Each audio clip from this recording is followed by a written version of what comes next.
Bonjour à toutes et à tous, je vous retrouve avec grand plaisir pour cette pleine lune du 24 avril 2024 qui aura lieu à 1h48.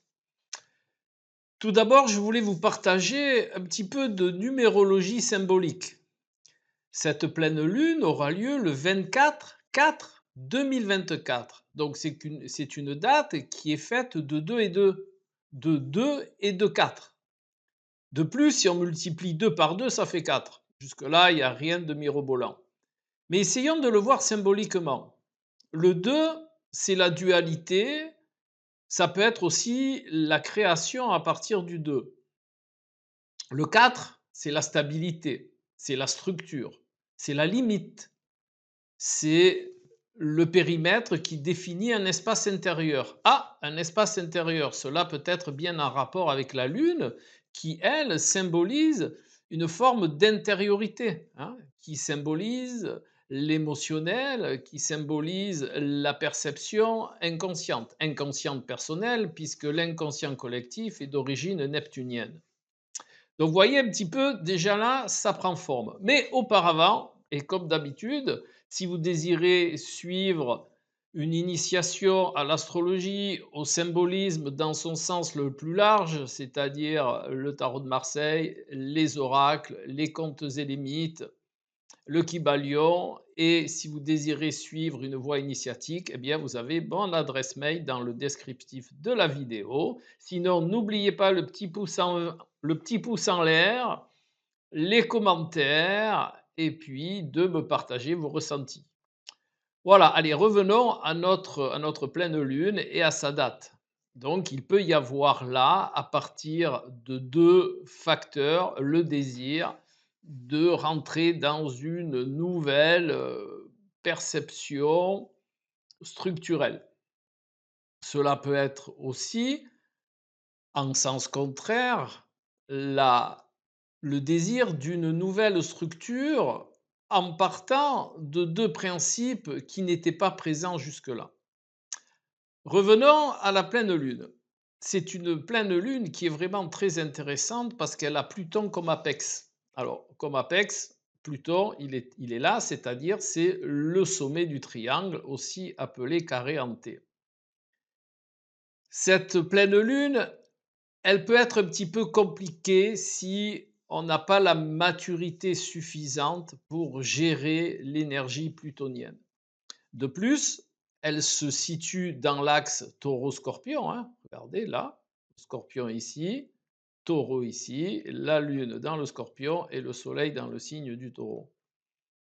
Cela va vraiment vous proposer de rentrer dans une nouvelle structure intérieure par une transmutation. Alors je rappelle, pour ceux qui viendraient à me suivre, qu'une transmutation, c'est un état, c'est une transmutation donc intérieure qui va faire de vous un être différent.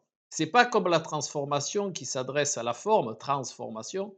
Là, la transmutation, c'est un terme alchimique qui indique que d'un état A, en passant par un état intermédiaire, on va arriver à un état B qui est totalement différent de l'état A. Et bien entendu, cela avec Pluton, vous devez vous en douter, que ce soit Pluton, Mars ou Uranus, eh bien ça se passe toujours de manière un petit peu tendue. Mais si je peux me permettre de vous donner quelques conseils sur le principe, les moments de crise, d'ailleurs crise ça vient de crisis, hein, qui veut dire trier. Donc c'est le moment de trier. Le tri à la plutonienne va vous plonger dans votre intériorité et bien entendu toujours avec un petit peu de remous, il va vous permettre de trier ce qui n'est plus adapté et de là d'en tirer une nouvelle structure, d'où le 24/4/2024 dont je vous parlais tout à l'heure. Cette lune en scorpion, regardez, elle est dans un signe d'eau, mais plutôt une eau saumâtre, hein, celle du scorpion. Donc il y a une notion d'épuration émotionnelle. Cette épuration émotionnelle va se faire par Pluton, qui est l'un des maîtres du scorpion. Donc Pluton est vraiment très en adéquation avec cette lune. De plus, comme je vous disais, il est apex dans le signe du Verseau. et carré, avec le soleil qui est en signe du taureau. Donc le soleil en signe du taureau qui lui est bien entendu pour le maintien de la structure. Le taureau est un signe de maintien, est un signe fixe. Le verseau qui est un signe d'air, eh bien, va augurer que cette transmutation, elle va s'opérer par la perception plus inspirée du verseau, mais c'est une inspiration qui passe par le mental et qui va interagir avec la lune qui, elle, est beaucoup plus émotionnelle et beaucoup plus dans le ressenti et dans la sensibilité. Bien entendu, cette forme géométrique est faite de deux carrés que vous voyez là, le premier carré de Pluton à la Lune et le deuxième carré de Pluton au Soleil. Et en troisième instance, il y a une opposition, bien entendu, que j'appelle moi une complémentarité, pour ceux qui suivent mes vidéos. Pourquoi? Parce que deux principes qui sont opposés, qui sont sur une ligne comme ça d'opposition, deux principes, un face à l'autre, c'est toujours des complémentarités. D'ailleurs, si vous connaissez un petit peu le symbolisme, vous savez que la relation solilunaire est une complémentarité. Le soleil, c'est le jour, par exemple, la lune, c'est la nuit, mais les deux forment la journée. Ce n'est pas parce qu'ils sont différents qu'ils doivent être opposés. Donc, pour moi, ce sont des complémentarités, sauf si c'est pas vécu de manière adaptée. Cette pleine lune, elle va être plus facile pour les gens qui ont atteint une certaine maturité. Là, ils vont comprendre les processus, ils vont ressentir le processus, et comme il y a la lune qui est associée à l'élément eau, vont s'y adapter.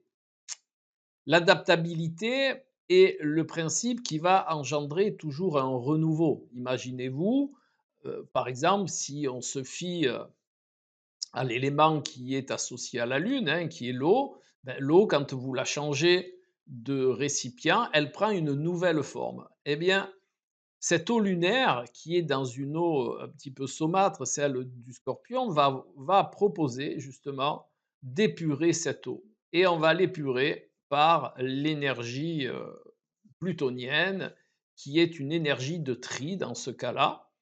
Et bien entendu, la notion de tension, elle va venir que le soleil est en taureau et que lui va vouloir maintenir une forme de structure.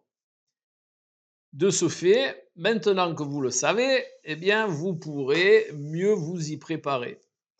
Alors, comme à chaque fois, eh bien, je vous donne quelques conseils. Le premier conseil, c'est de percevoir que Pluton est dans le signe du Verseau. Donc, peut-être par des projets communs, ou comme le Verseau a aussi un petit rapport avec tout ce qui est novateur, peut-être par une démarche novatrice, eh bien, vous pourrez mieux vivre cette pleine lune. Ben, par exemple, vous pouvez aller voir un thérapeute, vous pouvez aller voir un hypnothérapeute. Dans ce cas-là, je pense que ça serait bienvenu. Vous pouvez aussi faire toutes sortes de démarches qui, à ce moment-là, vous inspireraient, hein. Le Verseau est quand même un signe inspiré. Pluton, lui, eh bien, il va vous proposer des tris, il va vous proposer des contextes, il va vous proposer des situations qui vont vous donner des indices. Alors, j'aimerais vous répéter que soyez toujours dans cette perception-là que Pluton provoque des crises, mais c'est pour votre bien-être futur, hein. Donc, ne vous arrêtez pas sur la crise, essayez de voir plus loin. C'est la maturité dont je vous parlais en correspondance avec Pluton. Voilà. Et de ce fait, si vous mettez ces perceptions-là en place, eh bien, cette pleine lune, elle va vous offrir son plein potentiel. Ne restez pas au premier degré. Ouvrez-vous, passez au-delà, regardez avec une vision claire, hein. C'est vraiment une opportunité de remettre des choses à leur place, de vous débarrasser de certains principes qui vous ennuyaient jusque-là, de vous épurer un petit peu, hein. On est encore dans la saison du printemps, donc l'épuration est de bonne aloi, pas une épuration physiologique, mais une épuration émotionnelle. Et de ce fait, eh bien, tout devrait rentrer dans l'ordre dans les jours et peut-être pour d'autres dans les semaines qui suivent. Alors, j'ai pas trop l'habitude de faire ça, mais je vais vous en parler parce que c'est vrai que certaines personnes me demandent, mais au préalable, je vais vous donner, quelques précisions. Les énergies dont je vous parle, bien entendu, elles sont génériques et elles vont être, plus spécifiques si on fait correspondre ce ciel de pleine lune à votre thème natal. Pour ceux qui pratiquent l'astrologie, ce qui serait intéressant de voir, c'est là où se trouve Pluton, hein, dans votre thème, c'est-à-dire s'il est en maison 1, alors là, ça va être un changement extrêmement profond, un changement de structure interne totale.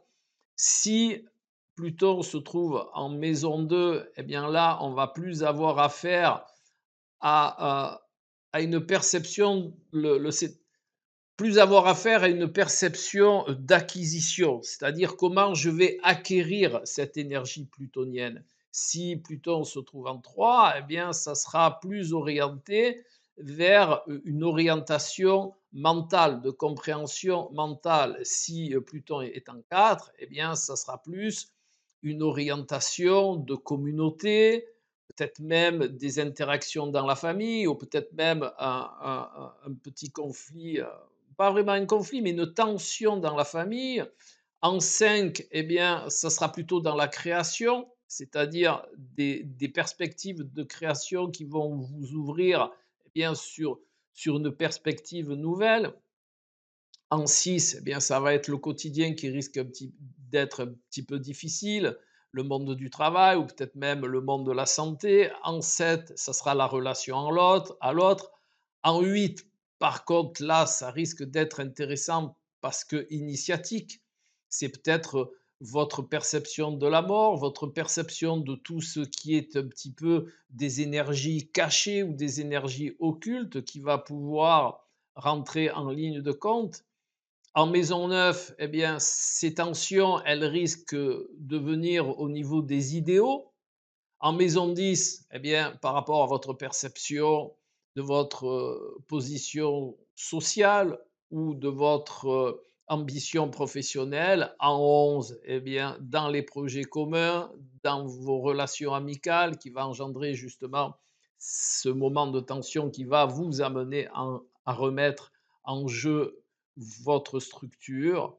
Et en maison 12, ben là, c'est peut-être un ennui, un problème qui va engendrer une crise supplémentaire, mais qui va occasionner toujours une vision de la lumière en deuxième instance.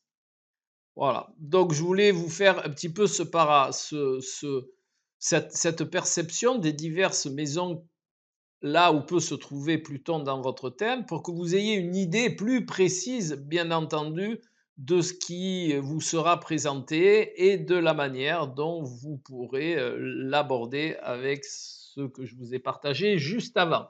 Voilà. Et maintenant, la carte de tarot qui est associée à cette pleine lune, moi je trouve que cette manière de faire correspondre le symbolisme du tarot et le symbolisme astrologique est toujours très interpellant. Parce que la réduction théosophique faite de la date, dont je vous ai parlé tout à l'heure, eh bien, on vient sur l'arcane de la lune. Voyez. Et vous me direz, la pleine lune est en relation avec la lune. Alors, je vous ai souvent parlé de la bébête qu'il y a dans la mare, hein, qu'il y a dans la flaque d'eau, ou, voilà, ou dans l'espace d'eau. Donc, pour ceux qui verraient cette vidéo et qui n'ont pas écouté les autres, eh bien, la bébête, c'est une bête à carapace, et la spécificité des bêtes à carapace, c'est que quand elles grandissent, eh ben, la carapace ne peut pas grandir, donc ils la perdent, et dessous, il y a une carapace plus grande qui va demander à durcir et sur lequel il faudra un petit peu de temps pour que ça se réalise. Et la bébête, eh bien, avant que la nouvelle carapace devienne dure, elle va vivre un moment de vulnérabilité. Eh bien, c'est toujours d'actualité hein, dans les pleines lunes, quand l'arcane de la lune sort, de se dire, ben, tiens, je vais vivre un moment de d'instabilité émotionnelle ou, comme je vous ai dit, un moment de vulnérabilité émotionnelle. Donc ne vous en faites pas, ça va rentrer dans l'ordre, hein. Une fois que tout se sera bien remis en place, comme la bébête qui sa nouvelle carapace aura durci, eh bien, tout cela va rentrer dans l'ordre. Mais là, j'aimerais vous présenter un autre aspect de cet arcane de la Lune. Vous voyez, c'est vraiment bien fait, quoi, le symbolisme. C'est vraiment quelque chose de très interpellant qui gagne à être étudié. C'est que vous percevez dans cet arcane que la Lune, eh bien, elle cache une partie du Soleil. Elle est devant le Soleil, mais on voit toujours le Soleil. Eh bien, la pleine Lune ou la nouvelle Lune ou les phases lunaires, c'est toujours une interaction entre le Soleil et la Lune. Hein, vous voyez bien là sur le graphique que la Lune est bien en relation avec le Soleil, puisqu'il y a cette complémentarité ici. Voilà. Donc c'est toujours très intéressant de percevoir des ensembles symboliques pour arriver à mieux intégrer eh bien, les relations qu'il peut y avoir dans une compréhension par rapport à une autre compréhension symbolique. Voilà. Donc cet arcane de la Lune, bien entendu, il va indiquer, hein, avec ce que je viens de vous expliquer, un changement de carapace, je vais dire. Donc la carapace représentant l'ancienne structure pour l'apparition d'une nouvelle structure, eh bien, messieurs, dames, c'est ce que vous allez vivre. Donc, et j'en suis intimement persuadé, si vous mettez en place tout ce dont je viens de vous partager, eh bien, cette pleine lune, même si en première instance, elle risque de vous paraître un petit peu difficile, la finalité sera extrêmement lumineuse pour tout le monde. Voilà. Alors rappelez-vous bien, bien entendu, que c'est toujours dépendant de votre thème natal de naissance. C'est la corrélation entre ce ciel et votre TN qui va faire que ça va être vécu de plus ou moins de manière adaptée. J'espère que vous profiterez pleinement de ces quelques conseils pour la pleine lune et je voulais aussi vous quitter sur une belle image. Voici l'homme zodiaque et je vous retrouve tout bientôt pour une nouvelle vidéo. Au revoir.